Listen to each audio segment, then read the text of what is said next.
Yes sorry 138గా చెప్తున్నారు. 138 minutesకి ఇది take off అయింది. అక్కడ నుంచి విత్ ఇన్ మినిట్స్లో ఫ్లైట్ క్రాష్ అయిన పరిస్థితి.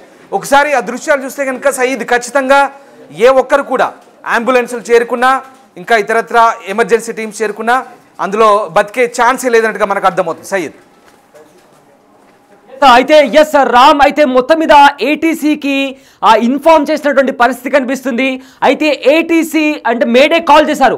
మేడే కాల్ అనేది ఫ్లైట్ ఎప్పుడైనా లైఫ్ థ్రెటనింగ్ ఎమర్జెన్సీ సిచ్యువేషన్ ఉన్నప్పుడు కూడా ఈ మేడే కాల్ అనేది చేస్తుంటారు. అయితే మేడే కాల్ పైలట్ చేశారు, కానీ ఏటీసీ నుంచి రెస్పాన్స్ వచ్చే లోపలే ఆ 1 minute గ్యాప్లోనే ఈ ప్రమాదం జరిగింది. అయితే అక్కడ ప్రమాదం జరిగిన వెంటనే కూడా అక్కడ పెద్దగా బ్లాస్ట్ కూడా సంభవించింది. దగ్గర కూడా అక్కడ ఉండే ఆ మంటలు వ్యాపించిన తర్వాత అక్కడ ఉండి చూసిన స్థానికులు చెప్తున్న వివరాల ప్రకారం రామ్దాస్ మొత్తం మీద కూడా ఎవరు బతికి ఉండే అవకాశం ఉండదు అని కూడా అంటున్నారు. ఎందుకంటే ఆ ప్రమాదం తీవ్రత అనేది ఆ రేంజ్ లో జరిగింది. మనము బిట్టివి స్క్రీన్ పైన కూడా చూస్తున్నాము. ఆ ప్రమాద ఘటన జరిగిన తర్వాత అక్కడ ఎలాంటి తీవ్రం అంటే అక్కడ ఎంత ఇంటెన్సిటీగా అక్కడ కనిపిస్తుందో కూడా మనకు చాలా స్పష్టంగా అర్థమవుతుంది. ఏటీసీకి ముఖ్యంగా కాల్ చేసినప్పుడు ఇంజన్ ఫెయిల్యూర్ అయింది, మమ్మల్ని కాపాడండి, సెండర్ సమ్ హెల్ప్ అనే కొన్ని కోడ్స్ ఉంటాయి. ఆ కోడ్ని వాడి కూడా పైలట్ ఏటీసీకి సమాచారం ఇచ్చారు. అయితే ఏటీసీ క్విక్ రెస్పాన్స్ ఉంటుంది. ఎందుకంటే మేడే అనేది ఒక ఎమర్జెన్సీ కాల్. ఎప్పుడైనా హైజాక్ లాంటి సిచ్యువేషన్స్ కానీ లేదా ప్లేన్ అనేది క్రాష్ అవుతుంది అనే సిచ్యువేషన్స్ అంటే లైఫ్ థ్రెటనింగ్ సిచ్యువేషన్స్ వచ్చినప్పుడు ఈ మేడే కాల్ చేస్తుంటారు. అయితే ఈ మేడే కాల్కి చాలా క్విక్ రెస్పాన్స్, అంటే మేడే కాల్ చేసిన with in fraction of seconds response అనేది వస్తుంది. కానీ ఆ సెకండ్స్ అంటే ఆ పైలట్కి ఆ ఇన్ఫర్మేషన్ వచ్చే లోపలే ఇంతలో అన్ఫార్చునేట్లీ ఈ క్రాష్ ల్యాండింగ్ అయింది. సో ఇందులో 242 మంది ప్యాసింజర్స్ ఉన్నారంటున్నారు అండ్ 12 మంది క్రూ మెంబర్స్, 2 పైలట్స్, అది కూడా most experience pilot. And this is very unfortunate situation. ఎందుకంటే ఇలాంటి ఘటన బహుశా ఇప్పటి వరకు ఎప్పుడు జరగలేదు ఇండియాలో కూడా అని చెప్తున్నారు. ఇప్పటికే ప్రధాని మోదీ అఫీషియల్స్తో మాట్లాడుతున్నారు, హోంమంత్రి అమిత్ షాతో కూడా మాట్లాడారు. వెంటనే ఏవియేషన్ మినిస్టర్ని, గుజరాత్ సీఎంని కూడా ఘటనా స్థలానికి చేరుకోవాలని కూడా ఆదేశించారు. అక్కడ రెస్క్యూ ఆపరేషన్ కూడా జరుగుతుంది. అండ్ ఇప్పటికే కొన్ని అక్కడ స్థానికంగా ఉండే వాళ్ళ దగ్గర కూడా ప్రమాదాలు జరిగి 105 మంది వరకు కూడా ఎఫెక్ట్ అయినట్లు కూడా చెప్తున్నారు. వెంటనే హుటాహుటిన అక్కడ హాస్పిటల్స్ కూడా తీసుకెళ్లారు. అండ్ ఆల్సో ఆ ప్రమాదంలో చిన్నారులు, అప్పుడే పుట్టిన చిన్నారులు ఉన్నారు. కెనడాకి సంబంధించిన అక్కడి సిటిజన్స్ కూడా అక్కడ ఉన్నారు. సో మొత్తం మీద ఈ ఘటనకి సంబంధించి ఇప్పటికే ఇందాక నేను చెప్పినట్టు మేడే కాల్ అనేది చాలా ఇంపార్టెంట్ ఎమర్జెన్సీ కాల్. ఈ కాల్ చేసిన with in fraction of seconds ATC వెంటనే రెస్పాండ్ అవుతుంది. ఎందుకంటే మేడేకి ఉన్న ఇంపార్టెన్స్, మేడే కాల్కి ఉన్న ఇంపార్టెన్స్ అలాంటిది. ఎందుకంటే లైఫ్ థ్రెటనింగ్ సిచ్యువేషన్ ఎమర్జెన్సీ ఉన్నప్పుడు ఈ మేడే కాల్ని చేస్తుంటారు. సో అలాంటి మేడే కాల్ చేసిన వెంటనే ఏటీసీ రెస్పాండ్ అయ్యే లోపల అంటే కొద్ది సెకండ్స్, నిమిషాల వ్యవధిలోనే ఈ ప్రమాదం చోటు చేసుకొని అన్ఫార్చునేట్లీ చాలామంది ప్రాణాలు కోల్పోయే ప్రమాదం ఉందని కూడా చెప్తున్నారు. ఎందుకంటే అక్కడ జరిగిన సిచ్యువేషన్ మనం చూస్తుంటే ఒక వాల్కనో ఎరప్ట్ అయితే ఎలా అయితే మంటలు వ్యాపిస్తాయో ఆ రేంజ్లో అక్కడ మంటలు వ్యాపించాయి. అండ్ అక్కడ స్థానికంగా ఉండే వాళ్ళ మీద కూడా ఆ ఎఫెక్ట్ చూపించే ప్రమాదం కూడా ఉంది. అండ్ హుటాహుటిన అక్కడ రోడ్స్ అన్ని కూడా బ్లాక్ చేశారు.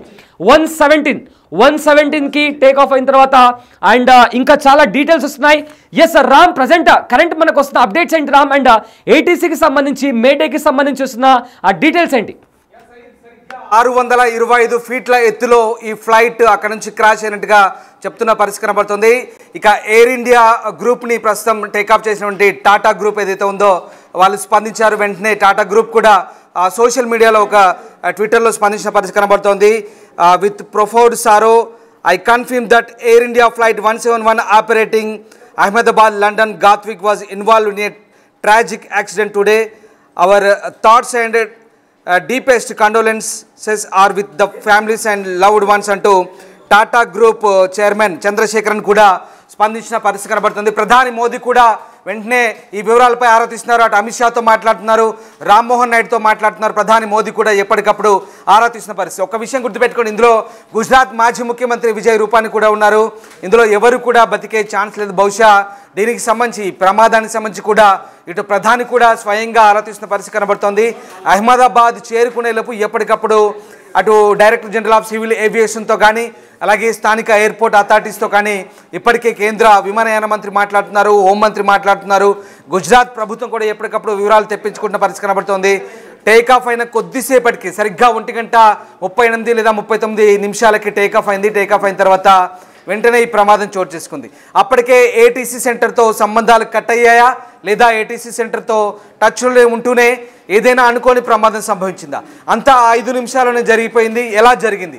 అప్పటికే ఆ రేడియో కాల్లో మాట్లాడిన సందర్భంలో తాము ప్రమాదంలో చిక్కుకున్నాం, వెంటనే రెస్క్యూ చేయమంటూ ఒక call, immediate call within 1 minute అసలు ఏం జరిగింది అంటే విమానం బయలుదేరే ముందు ఇంత అంతర్జాతీయ విమాన సర్వీస్ అది బోయింగ్ 737 డ్రీమ్ లైనర్ అనేది చాలా మంచి హిస్టరీ ఉంది.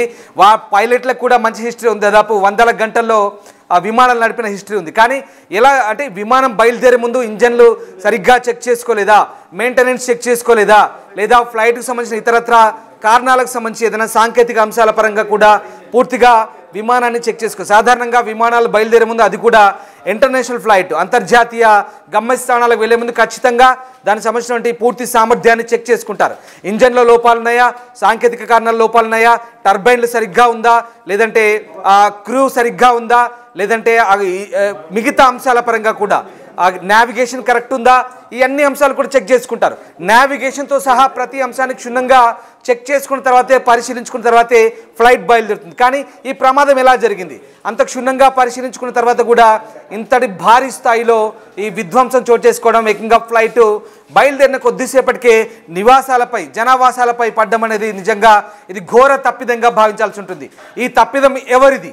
సాంకేతిక కారణమా, మానవ తప్పిదమా, విమానాశ్రయ అధికారులదా, లేదా స్థానికంగా ఉన్నటువంటి విమానయానటువంటి సంబంధించినటువంటి ఆ పైలట్ తప్పిదమా, లేదంటే కో పైలట్ తప్పిదమా, ఏంటనేది తెలియాల్సి ఉంది. మొత్తం మీద ఈ తప్పిదాలకు సంబంధించిన ప్రస్తుతం ఆరా తీస్తున్న పరిస్థితి మనకు కనబడుతుంది. ఒక్కసారిగా మనం దీనికి సంబంధించిన పూర్తి డీటెయిల్స్ ఇంకా మనకు ఎప్పటికప్పుడు అప్డేట్స్ అందుతున్నాయి. సరిగ్గా ఈ ఘటన జరిగిన కొద్దిసేపటికే ఒక్కసారిగా మనం ఈ చాలా పెద్ద సంఖ్యలో ఫ్యూయల్ నింపుకున్నట్టుగా తెలుస్తుంది. బహుశా ఈ ఫ్లైట్ డ్రీమ్ లైనరు ఎక్కువ స్థాయిలో ఇంధనాన్ని నింపుకోవడం వల్లే ఈ ప్రమాదం జరిగినట్టుగా ప్రస్తుతం ప్రాథమికంగా నిర్ధారణకు వచ్చింది. బ్రేకింగ్ న్యూస్ చూస్తున్నాం బిగ్ టీవీ స్క్రీన్పై. AI-171 విమాన పేలుడుకు అధిక ఇంధనమే కారణంగా తెలుస్తోంది. అధిక ఇంధన తీవ్రత వల్లే ప్రస్తుతం ఇది మండినట్టుగా తెలుస్తోంది. అంటే అధిక ఇంధనం వల్ల పేలుడు సంభవించదు, కానీ పేలుడు తీవ్రత పెరిగింది. బహుశా డ్రీమ్ లైనర్లో భారీగా ఇంధనం నింపి ఉండడంతోనే పేలుడు తీవ్రత మరింత పెరిగినట్టుగా మనకు అర్థమవుతుంది. ఎందుకంటే ఎక్కువ దూరం ప్రయాణించాల్సి ఉంది కాబట్టి ఎక్కువగా ఆ ఇంధనాన్ని నింపిన పరిస్థితి కనబడుతోంది. సో ఆ ఇంధనం వల్ల ఎక్కువగా భారీగా ఈ దట్టమైన పొగలు వ్యాపించి, మంటలు వ్యాపించి ప్రమాద తీవ్రత మరింత పెరిగినట్టుగా మనకు అర్థమవుతున్న సిచ్యువేషన్ అయితే కనబడుతోంది. ప్రస్తుతం దీనికి సంబంధించి ఎప్పటికప్పుడు టాటా గ్రూప్ స్పందించింది. డీజీసీఏ కూడా ఇమ్మీడియట్గా ట్వీట్లు చేస్తున్న పరిస్థితి కనబడుతుంది. ఎప్పటికప్పుడు మనకైతే అప్డేట్స్ అందుతున్నాయి. మొత్తం మీద ఈ భారీ ప్రమాదానికి సంబంధించి అయితే లోతైన దర్యాప్తు జరగాల్సిన అవసరం ఉంది. ఒక్కటి మాత్రం నిజం, దీని ద్వారా పెద్ద లెసనే నేర్చుకోవాల్సిన పరిస్థితి కనబడుతోంది. గతంలో కూడా చాలా ప్రమాదాలు జరిగాయి, అనేక ప్రమాదాలు జరిగాయి. కానీ ప్రమాదవశాత్తు రకరకాల కారణాలతో ప్రమాదం జరిగాయి. కానీ ఈ ఎయిర్పోర్ట్ నుంచి టేక్ ఆఫ్ అయిన తర్వాత వెంటనే ఇంత ఇమ్మీడియట్గా షార్ట్ స్పాన్లో ఫ్లైట్ అనేది క్రాష్ అవ్వడం, అది కూడా ముక్కలుగా అవ్వడము, ఒక్కరు కూడా బతకపోవడం అనేది ప్రస్తుతం చాలా దిగ్భ్రాంతికరమైన విషయం. భారతదేశం అంతా కూడా దిగ్భ్రాంతిని వ్యక్తం చేస్తుంది. ప్రధాని మోదీ ఎప్పటికప్పుడు ఆరాధిస్తున్నారు. Syed. S Ram, correct, exactly. ఆ ప్రమాదం అంటే ఆ ప్రమాద తీవ్రత మరింత ఎక్కువడానికి కారణం మీరు చెప్పినట్లుగానే ఆ ఫ్యూయల్ కూడా ఎక్కువగా ఉండడం. ఎందుకంటే ఇంజన్ ఫెయిల్యూర్ అయిన తర్వాత ఎప్పుడైతే పైలట్ మేడే కాల్ చేశారో, ఏటీసీ రెస్పాండ్ అయ్యే లోపల ఆ 1 minute ఫ్రాక్షన్ ఆఫ్ సెకండ్స్ లోపల ఈ ప్రమాదం జరిగింది. అయితే ప్రమాద తీవ్రత మరింత ఎక్కువగా అవ్వడానికి ప్రధాన కారణం అయితే ఇప్పటికీ ప్రైమరీ ఇన్వెస్టిగేషన్లో ఎక్కువగా ఫ్యూయల్ ఉండడం, ఫ్యూయల్ ఎక్కువగా భారీగా నింపుకొని వెళ్తుండడం వల్ల అలా జరిగిందని చెప్తున్నారు. ఎందుకంటే ఈ ఎయిర్ క్రాఫ్ట్ అనేది, ఫ్లైట్ అనేది ఇవాళ ఉదయం ఢిల్లీ నుంచి అహ్మదాబాద్ వచ్చింది. ఇప్పుడు అహ్మదాబాద్ నుంచి లండన్కు వెళ్లాల్సిన ఫ్లైట్ ఇది. సో ఆ ఫ్లైట్ టేక్ ఆఫ్ అయ్యే ముందు చాలా ప్రికాషన్స్ తీసుకుంటారు. నావిగేషన్కి సంబంధించి, ఇంజన్కి సంబంధించి, ఈవెన్ ఏవైతే టైర్స్ ఉంటాయో ప్రతిదీ కూడా చాలా అంటే చాలా సెక్యూర్డ్ వేలో ప్రతిదీ కూడా చెక్ చేసి ఫ్లైట్ అన్ని థింగ్స్ కూడా అవి పాస్ అయిన తర్వాతనే ఫ్లైట్ టేక్ ఆఫ్ చేయడానికి కూడా రూల్స్ అండ్ రెగ్యులేషన్స్ ఫాలో అయిన తర్వాతనే ఫ్లైట్ అనేది టేక్ ఆఫ్ చేస్తారు. But unfortunate situation, take off అయిన తర్వాత 117కి టేక్ ఆఫ్ అయిన తర్వాత ఇలాంటి ప్రమాదం జరిగింది. ఇక్కడ ఆ ప్రమాద తీవ్రత ఎక్కువ అవ్వడానికి కారణం మాత్రం ఆ ఫ్లైట్లో ఉన్న ఫ్యూయల్. ఎందుకంటే జనరల్లీ ఉంటుంది, బట్ ఎక్కువగా లండన్ వరకు వెళ్ళాలి కాబట్టి ఆల్మోస్ట్ ఫ్లైట్ అంతా ఫుల్ అయిపోయి ఉంటుంది. సో దీని కారణంగా ఒక్కసారి క్రాష్ ల్యాండ్ అయిన తర్వాత అంత భారీ పేలుడు సంభవించడానికి కారణం ఫ్లైట్లో ఉన్న ఫ్యూయల్. సో దాని కారణంగానే ఫ్యూయల్ ఎక్కువగా బర్స్ట్ అయిన తర్వాత అక్కడ ఇందాక నేను చెప్పుకున్నట్లు వాల్కనో ఎరప్ట్ అయితే ఎలాంటి పేలుడు సంభవిస్తుందో అలాంటి పేలుడు సంభవించింది. అండ్ అక్కడ స్థానికంగా ఉండే జనాలు ఇచ్చిన ఇన్ఫర్మేషన్ ప్రకారం అయితే బహుశా ఎవరు బతికి ఉండకపోవచ్చు అని కూడా అంటున్నారు. మనము ఆ ప్రమాద దృశ్యాలను చూస్తుంటే కూడా మనకు అర్థమవుతుంది. అయితే ఈ డీటెయిల్స్ ఇంకోసారి చెప్పే ప్రయత్నం చేస్తాను. మొత్తం 242 మంది ప్రయాణికులు, 2 పైలట్లు, క్యాబిన్ క్రూ మంది 10 మంది ఉన్నారు. అండ్ ప్యాసింజర్స్ మొత్తం అంతా కలిపి 230 మంది ప్యాసింజర్స్ ఉన్నారు. ఇందులో కెప్టెన్ సుమిత్ సబర్వాల్ ఉన్నారు, మోస్ట్ ఎక్స్పీరియన్స్ పైలట్ ఆయన. అయితే ఫస్ట్ ఆఫీసర్ అందే కో పైలట్ కూడా కుందర్ అనే కో పైలట్ ఉన్నారు. ఆయన ఫ్లయింగ్ ఎక్స్పీరియన్స్ వచ్చేసి 1100 అవర్స్ ఆఫ్ ఎక్స్పీరియన్స్ కూడా ఉంది. సో డీజీ సిఏ కూడా అఫీషియల్గా స్టేట్మెంట్స్ని కూడా ఇచ్చింది. అయితే టైమ్ లైన్ ప్రకారం 1:39కి అహ్మదాబాద్ రన్వే 23 మేడే కాల్ వచ్చింది. అయితే మేడే కాల్ వచ్చిన with in fraction of seconds ఈ ప్రమాదం out side the airport premieres ఈ ఘటన చోటు చేసుకున్నట్లు కూడా డీజీసీఏ కూడా చెప్తుంది. అయితే ఇప్పటివరకు కూడా mayday response there is DGCA ఇచ్చిన ఇన్ఫర్మేషన్ ప్రకారం నో రెస్పాన్స్ పోస్ట్ మేడే అని కూడా డీజీసీఏ ఇచ్చిన ఇన్ఫర్మేషన్ ప్రకారం తెలుస్తుంది. No response post mayday, visuals thick black smoke observe at the crash location, DGCA statement. అంటే మేడేకి రెస్పాన్స్ ఇవ్వక ముందే ఎయిర్పోర్ట్ ప్రెమిసెస్ బయట దట్టమైన పొగ కనిపించింది, పేలుడు శబ్దాలు వినిపించాయి.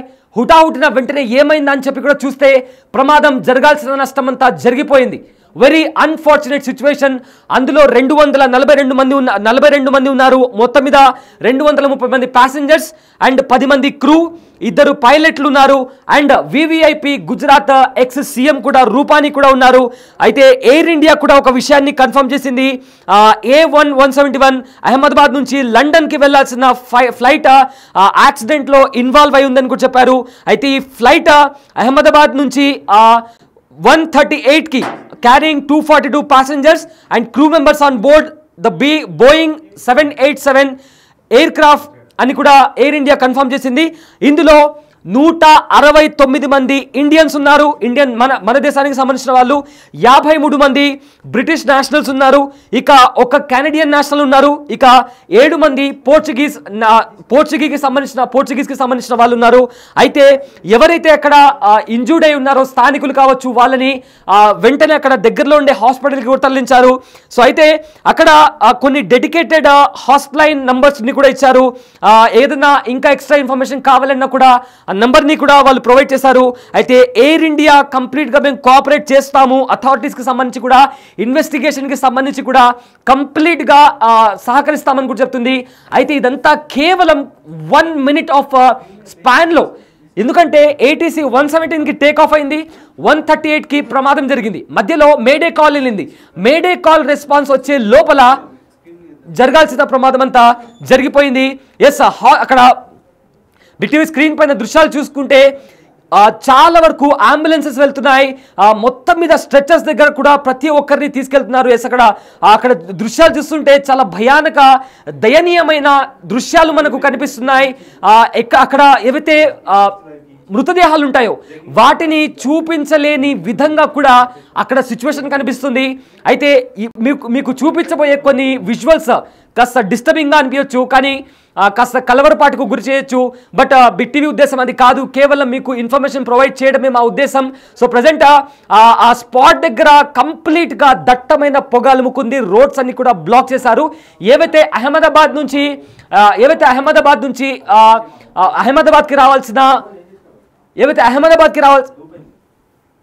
అహ్మదాబాద్కి రావాల్సిన ఏవైతే ఇతర ఫ్లైట్స్ ఉంటాయో వాటిని కూడా క్యాన్సిల్ చేశారు, అంటే ఆ రూట్ని కూడా డైవర్ట్ చేశారు.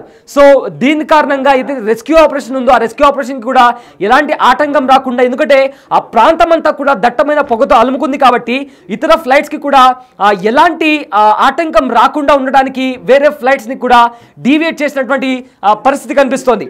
అయితే ఈ చాలా క్రూషల్ అని చెప్పాలి, ఎందుకంటే మేడే కాల్ ఇచ్చిన తర్వాత రెస్పాన్స్ రాకముందే with in fraction of seconds ఆ ఇన్సిడెంట్ జరిగిందంటే అన్ఇమాజినబుల్ చెప్పాలి, and also very unfortunate incident ఇది. అండ్ ఇందులో అహ్మదాబాద్లో ఏదైతే తాత్కాలికంగా ఆ ఎయిర్పోర్ట్లో తాత్కాలికంగా కూడా క్లోజ్ చేశారు. టెంపరీలీ ఏవైతే దాంట్లో జరిగే ఆపరేషన్స్ ఉంటాయో అవి తాత్కాలికంగా కూడా ఆపేశారు. అయితే ఫర్దర్ నోటీస్ వచ్చేంత వరకు కూడా ఎలాంటి కార్యాచరణ ఉండదు అని కూడా ఇప్పటికే అఫీషియల్గా మీడియా స్టేట్మెంట్కి కూడా స్పోక్స్ పర్సన్ ఎవరైతే దీనికి అలాట్ చేసిన స్పోక్స్ పర్సన్ కూడా మీడియాకి ఇచ్చిన పాయింట్లు చెప్పారు. అయితే flight AI-171 from Ahmedabad to London earlier today was involved in the crash shortly after take off out side the airport. So దీనికి సంబంధించి కూడా ఎయిర్పోర్ట్లో ఫర్దర్గా ఎలాంటి ఆపరేషన్ అంటే ఫర్దర్ నోటీస్ ఇచ్చేంత వరకు కూడా అక్కడ ఎలాంటి ఫ్లైట్స్ కూడా టేక్ ఆఫ్ రన్వే బై నుంచి టేక్ ఆఫ్ అవ్వవు అండ్ ల్యాండ్ కూడా అవ్వవు అంటూ కూడా మీడియా నోటీస్ ఇచ్చింది.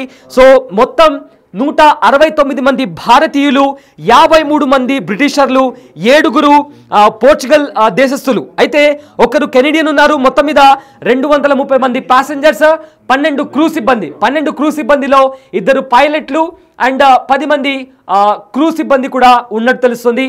సో చూడాలి మరి ఇంకా మరిన్ని డీటెయిల్స్ రావాల్సి ఉంది. సో దీనికి సంబంధించి కూడా ఎయిర్ ఇండియా కూడా కంప్లీట్గా సహకరిస్తామని కూడా చెప్తుంది.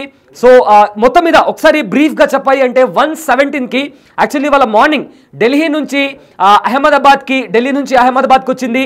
అహ్మదాబాద్ నుంచి లండన్కి వెళ్ళాల్సిన ఫ్లైట్ అహ్మదాబాద్ సర్దార్ వల్లభాయ్ ఇంటర్నేషనల్ ఎయిర్పోర్ట్లో టేక్ ఆఫ్ అయిన కొద్ది నిమిషాలకి మేడే కాల్ చేసింది. అయితే ఏటీసీ బిట్టీవీ స్క్రీన్ పైన కూడా లిస్ట్ కూడా చూస్తాం మనము.